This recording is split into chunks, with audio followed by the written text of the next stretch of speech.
नमस्कार दोस्तों, स्वागत है आपका मेरे चैनल पे। दोस्तों, जैसा कि आप जानते हैं कि हमारी फोर्सेस को बहुत से यूटिलिटी हेलीकॉप्टर चाहिए, क्योंकि हमारे चीता और चेतक हेलीकॉप्टर काफ़ी ज़्यादा पुराने हो गए हैं। ऐसे में रशिया के साथ में 2015 में एक डील हुई थी जो कि KA-226 कामोव हेलीकॉप्टर के लिए थी, और साथ ही इसके अंदर लोकली इसे बनाया जाना था, टेक्नोलॉजी भी ट्रांसफ़र होनी थी।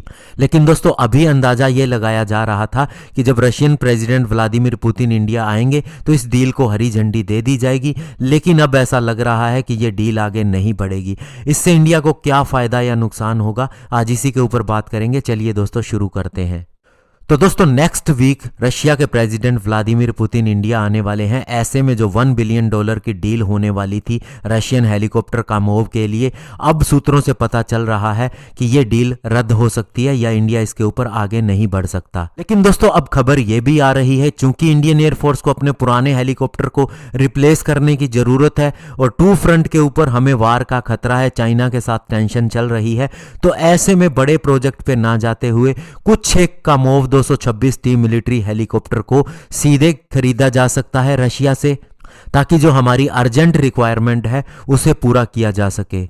और दोस्तों, जो 2015 के अंदर डील हुई थी या डील होने वाली थी, उसके हिसाब से 200 ऐसे हेलीकॉप्टर हमारी फोर्स को चाहिए थे, लेकिन उनमें से 60 हेलीकॉप्टर ऑलरेडी रशिया से बन के आने थे और बाकी के इंडिया में बनाए जाने थे। तो ऐसे में दोस्तों, अगर 60 या 100 हेलीकॉप्टर डायरेक्टली भी खरीद लिए जाएं, अगर हमारा प्लान कुछ और है, तो इसमें कोई बुराई नहीं होनी चाहिए। और इसे हिंदुस्तान एरोनॉटिक्स लिमिटेड और रशियन हेलीकॉप्टर्स के द्वारा मिलकर बनाया जाना था। और दोस्तों, इस डील के अंदर कई ड्रॉबैक भी थे। सबसे बड़ी बात, इस हेलीकॉप्टर के अंदर कोएक्सियल रोटर का इस्तेमाल किया जाता है और इसे मेंटेन करना बहुत ही कॉस्टली होता है। इसके अलावा दोस्तों, जो रशिया के साथ बात चल रही थी इसके बहुत से कल पुर्जे इंडिया में बनाने की, तो बहुत सी बातों पर सहमति नहीं बन रही थी दोनों देशों के बीच में। इसके अलावा दोस्तों, इंडिया ने 12 हेलीकॉप्टर लोकली HAL को ऑर्डर दिए। उन हेलीकॉप्टर को लिया गया, उनके टेस्ट किए गए बहुत सी जगहों पर, और वे सारे सफल भी रहे हैं।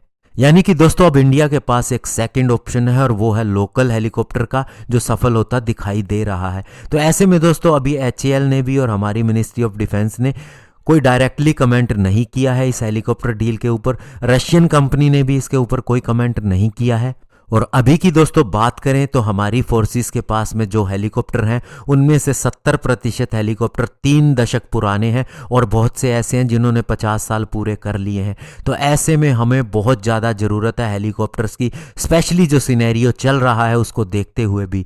तो इस डील के ऊपर दोस्तों ज़्यादा से ज़्यादा फोकस करने की ज़रूरत नहीं है, लेकिन इतना ज़रूर है कि हमारी फोर्सेस को जल्द से जल्द हेलीकॉप्टर चाहिए। इसके लिए देखना होगा कि लोकली क्या ऑप्शन मिलता है और कामोव हेलीकॉप्टर के लिए इंडिया कौन सा ऑप्शन चूज करता है। धन्यवाद, जय हिंद।